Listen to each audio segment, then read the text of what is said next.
Yeah, well, like you, I hated biology. So I actually tried to actively avoid biology. So I ended up actually doing a double major in material science because if I did that, I wouldn't have to take the biology requirement.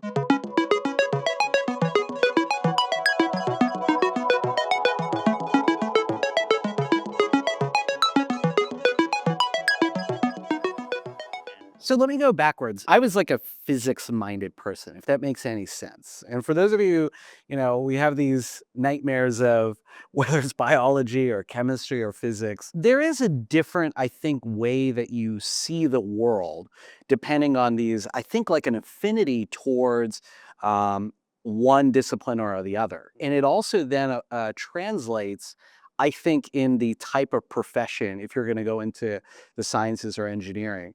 I always felt that, for me, physics was algorithmic, similar to like certain type of math.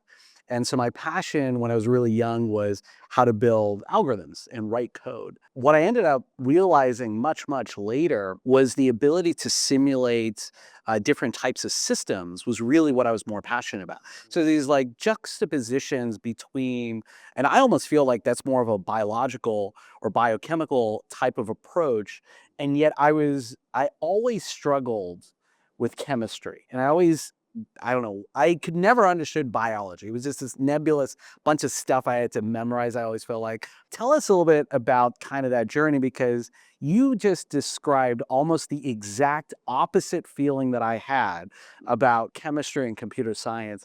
Well, how do you kind of see that? And I know you have a young son, and I have a whole herd of humans at home.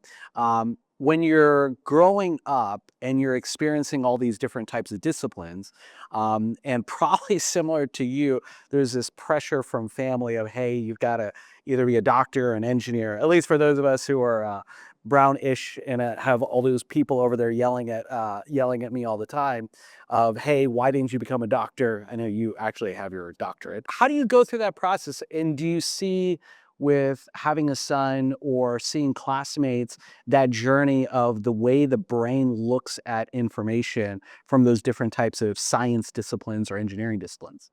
Yeah, well, like you, I hated biology. So I actually tried to actively avoid biology. So I ended up actually doing a double major in material science because if I did that, I wouldn't have to take the biology requirement. So I follow that perspective. But I feel like, you know, chemistry is not that far off from physics, but chemistry, I always felt like it was, if you remember, it's reactions and there's certain rules on how things happen and so forth.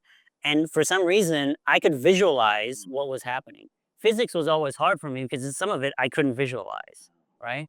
But chemistry to me, I could, for some reason, see molecules moving around, interacting, and those kinds of things.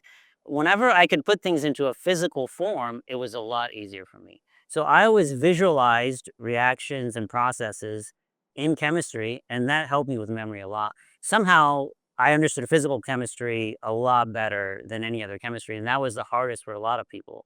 And so, you talk about talking to kids and working with kids, and my son, that's what I try to look for is how do they process the information and what form can it be presented in order so that they can process it better. I still haven't figured out for him what it is, but at least for me, that's when I realized the way I was learning why it made sense. Chemistry made so much more sense. I had a meeting yesterday with our offshore team. I try to have group team meetings across the organization. And one of the things I talked about is perpendicular thinking, where, you might be very focused on, say, mathematics, but you might have a strong background in music. And these are unrelated disciplines from that standpoint.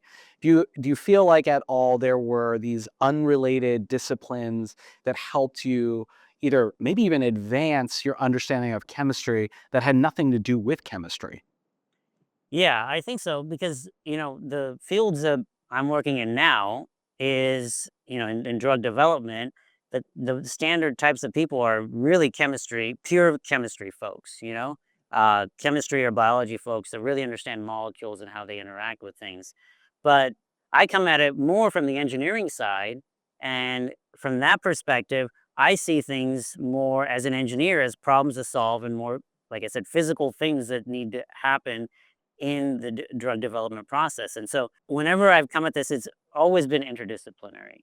And so I've noticed that, in the drug development process, a lot of the things that we do in terms of experiments, going back to the original thing that you were mentioning, is a lot of experiments are designed for very academic purposes, but not necessarily the practical goal of what you're trying to do. What we're trying to do is essentially a practical goal, which is get a drug to help treat somebody. But a lot of chemists and biologists spend a lot of time trying to understand how the molecule interacts, but not with the eventual goal of what it actually can do to help heal the patient. And so as a result, you design fancy experiments to show something that is meaningful for that particular experiment, but not reach the eventual end goal. And so I think disciplines that force you to realize the bigger picture, which is often really lost in technical folks. They seem to focus on the here and now in that particular experiment, not the eventual bigger picture, so that you design a set of experiments, not just one experiment that answers the goal.